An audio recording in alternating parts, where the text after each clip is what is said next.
How many of them could have did it with finesse? Not everybody like she really is the best.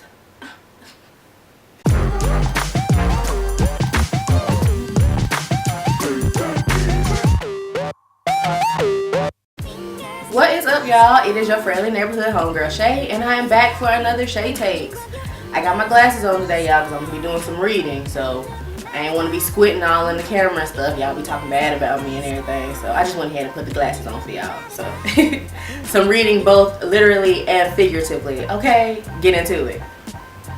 So yeah, so today I want to talk about Nicki Minaj. Let's get into Queen Nicki. I want to preface by saying this. I am a huge Nicki Minaj fan. I have been a Nicki Minaj fan since I was about 17 or 18 years old. So I'm deep in the Nicki Minaj fan game, okay? I remember back when she used to have the little commercials on MTV Jams, when she had the little Chinese bang. I remember actually cutting my bangs my hair into some Chinese bangs when I was in like a senior in high school. My shit was crooked as fuck, but I was repping for the squad, Nicki. I was down for the squad early.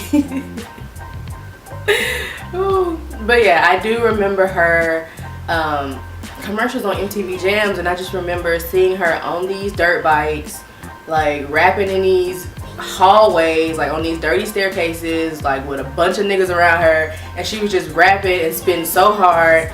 And I had just really started coming to my own, listening to figuring out what type of music I liked, and I was like, Nicki, yes, you're it, you're everything. I need you on my iPod, my classic big ass white iPod. I need you, bitch, all over it.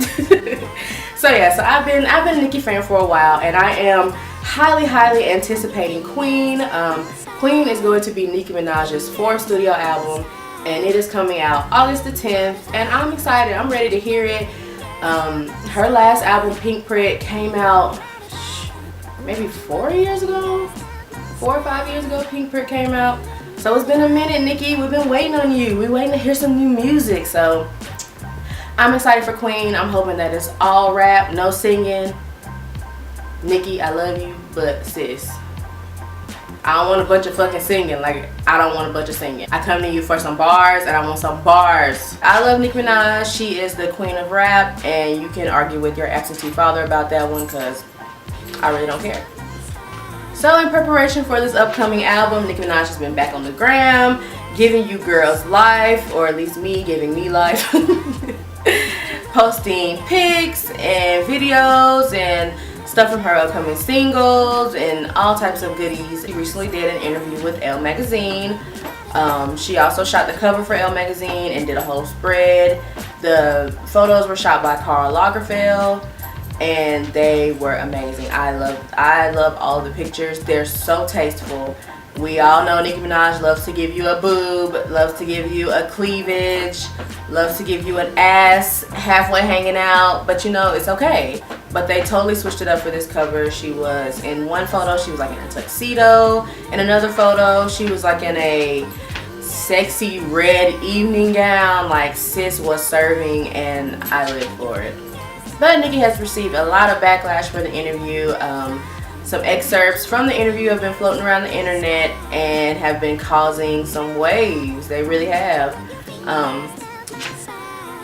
I read the entire interview, and I think the problem is that when excerpts get taken out of context, of course you lose the meaning around what was said because it's not in context. Out of context, what she said does seem very hypocritical, being like down talking or downplaying her audience pretty much, because the women that she's talking about is pretty much her audience. As a fan who has followed her for almost a decade and not a stan, like, I can see you for what you are, sis. You have been kind of giving us the same thing for the past 5, 6, 7 years. So to see Nicki, she's in her mid-30s now. You can tell her mindset is changing, and she's trying to do something a little bit different, trying to switch it up from what her norm is. I do want to read y'all the excerpt that kind of solidified my thought process on why she said what she said. She says, and I quote, "I went through a moment where I got to know myself again, and then I went through a moment where I got to know myself as the rapper again." and then I locked myself in the studio and I didn't want to leave. Spiritually, I've experienced more growth in the last 6 months of my life, of my career, than I have in the last 8 years. It's the first time in my life I've ever been single. Now women, we all know we all know how it feels when your mindset starts to change. When you start to kind of move from being all about these guys and I gotta find me a boo and I gotta do this, that, and the third, to where you kind of discover yourself as a woman and realize, you know what, I don't need these niggas. I can do me, I don't need these niggas. And I feel like Nicki's finally starting to get to that stage, and like she said, it's the first time in her life that she's ever been single. And so, I don't know, I kind of feel like her mindset is changing. We have to look at every comment, everything in its own light. Of course, Nicki Minaj has been sexual her whole career. The last name of her rap name is Minaj. I mean, of course she's gonna be sexual. Of course she's gonna give you, she calls it exhibitionist, but she's gonna give you a lot of just like, I am woman, this is what I look like, these are my titties, this is my butt, I think I look good. It's just like she's just always been very narcissistic in that, I look good, look at me.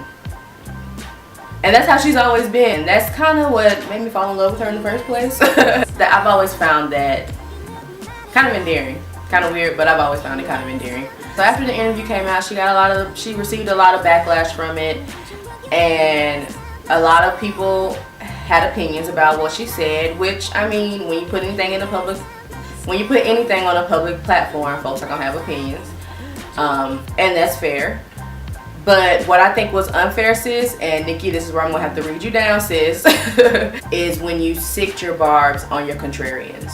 Like, girl, we are way too over that, sis. I understand we're making a change, but if we're gonna make a change, we gotta make a change in all aspects, boo. Like, you gonna have to, the change has to be seen everywhere. Basically, Nicki got into a back and forth on Twitter with Mr. Jerome Trammell. Mr. Trammell is a pop culture commentator, and basically just came at Nicki saying, you know, that her comments in her Elle interview were hypocritical with her song lyrics. And I guess Nicki was fed the fuck up and had enough, and so she started going back and forth with him. And it ended with Nicki Minaj pretty much telling her barbs to let him have it. One of her fans commented and said, "Can I beat him up?" or something like that, and Nicki was basically with the shits and was like, let go and let have. And Nicki, that's unacceptable, sis. That is unacceptable. You know your barbs can be a handful. They're right up there with the Beehive, right up there with the Rihanna Navy, those outright stans who live to be on the internet and just going back and forth with people and acting crazy with folks and saying crazy stuff to folks on the internet.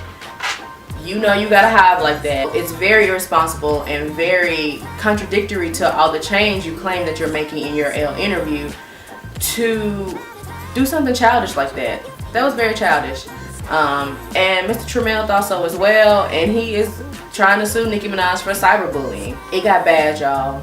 Like, the Barbs had put out his home address. He said the Barbs put out his telephone number, put out his mom's address. Like, I'm just looking at all the stuff that he is saying that they put out on him, and y'all, the internet does not play.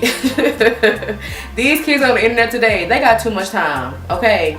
And you know the power of your words, sis. You cannot just, that's just, like I said, it's just irresponsible. I do hope that you guys go and read the entirety of the Elle interview and get a full grasp of what Nicki Minaj was trying to say. At the end of the day, we're all human. We don't all always have the right words to say, but you can tell intentions if you look at the whole picture. So take a look at her article, see what she has to say, take it from a cognizant and conscious fan who can see both sides. So I will have the link down below in the description box so you can read the Elle interview that Nicki did, or at least go look at the pretty pictures because they looked very, very nice. And that's all I have for right now. I'm cranking out these videos today. I ain't got nothing but time. So I'm gonna try to get some more videos out to y'all today. But be sure to like, comment, subscribe. Sharing is caring. Spread the love, spread the shade takes all over the world, and I'll see y'all next time. Bye.